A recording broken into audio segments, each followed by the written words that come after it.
এর মর্মে আল্লাহর বাণী, নিশ্চয় আমি আপনার প্রতি সেরূপ ওয়াহী প্রেরণ করেছি যেরূপ নূহ ও তার পরবর্তী নবীদের প্রতি ওয়াহী প্রেরণ করেছিলাম। সূরা আন-নিসা 4:163। 1। আলোকামা ইবনু ওয়াক্কাস আল-লাইসি হতে বর্ণিত, আমি উমর ইবনুল খাত্তাব রাহ কে মিম্বারের উপর দাঁড়িয়ে বলতে শুনেছি, আমি আল্লাহর রাসূল সাল্লাল্লাহু আলাইহি ওয়াসাল্লামকে বলতে শুনেছি, কাজ এর প্রাপ্য হবে নিয়ত অনুযায়ী, আর মানুষ তার নিয়ত অনুযায়ী প্রতিফল পাবে। তাই যার হিজরত হবে ইহকাল লাভের অথবা কোন মহিলাকে বিবাহ করার উদ্দেশ্যে, তবে তার হিজরত সে উদ্দেশ্যেই হবে যে জন্য সে হিজরত করেছে। 54, 2529, 3898, 5070, 6689, 6953, মুসলিম 23/45 আহমদ 168, আধুনিক প্রকাশনী 1, ইসলামিক ফাউন্ডেশন 1।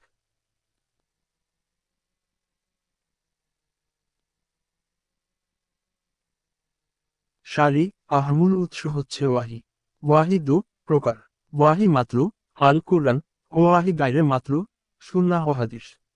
এবং দ্বীনি ইলাহির ভিত্তি শুধুমাত্র কি জিনিসের উপর প্রতিষ্ঠা, ইজমা ও কিয়াস কোন ই দলিল নয়, বরং যে কিয়াস এবং ইজমা ওয়াহির পক্ষে অর্থাৎ কুরআন ও সুন্নাহ মোতাবিক হবে তা গ্রহণযোগ্য, এবং যেটা বিপক্ষে যাবে সেটা পরিত্যাজ্য ও অগ্রহণযোগ্য। এ প্রসঙ্গে আল্লাহর বাণী 59, 33।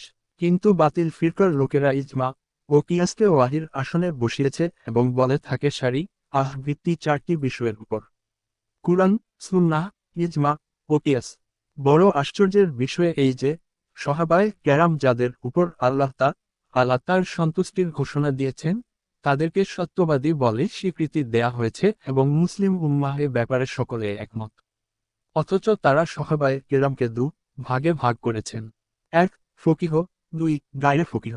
আর বলেছেন যে সকল সাহাবী ফকিহ ছিলেন তারা যদি কিয়াসের বিপরীতে হাদিস বর্ণনা করেন তবে তা গ্রহণযোগ্য, কিন্তু যে সকল সাহাবী গায়রে ফকিহ অর্থাৎ ফকিহ নন তারা যদি কিয়াসের খেলাফ হাদিস বর্ণনা করেন তাহলে তা গ্রহণযোগ্য বলে বিবেচিত হবে না।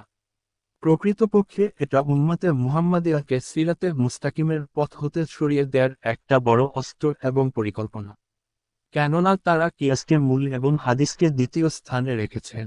সকল সাহাবীর উপর আল্লাহ সন্তুষ্ট, কিন্তু তারা খুশি নন। সকল সাহাবীর ব্যাপারে উম্মতের ঐকমত্য রয়েছে, কিন্তু তাদের নিকট গায়রে ফকিহ সাহাবীগণ আদিল নন। ধোঁকাবাজির কিছু নমুনা: তারা বলেন, ফকিহ সাহাবীগণ কিয়াসের খেলাফ হাদিস বর্ণনা করলে তা গ্রহণীয় হবে, কিন্তু গায়রে ফকিহ সাহাবীগণ কিয়াসের খেলাফ হাদিস বর্ণনা করলে তা বাতিল হয়ে যাবে এবং কিয়াসের উপর আমল করতে হবে। মুশারাহের হাদিস আবু হুরায়রা হতে বর্ণিত এবং তা কিয়াসের খেলাফ, এই জন্য তা বাতিল এবং কিয়াসের উপর আমলযোগ্য। অথচ এই হাদিস আব্দুল্লাহ ইবনু মাসউদ হতেও বর্ণিত হয়েছে।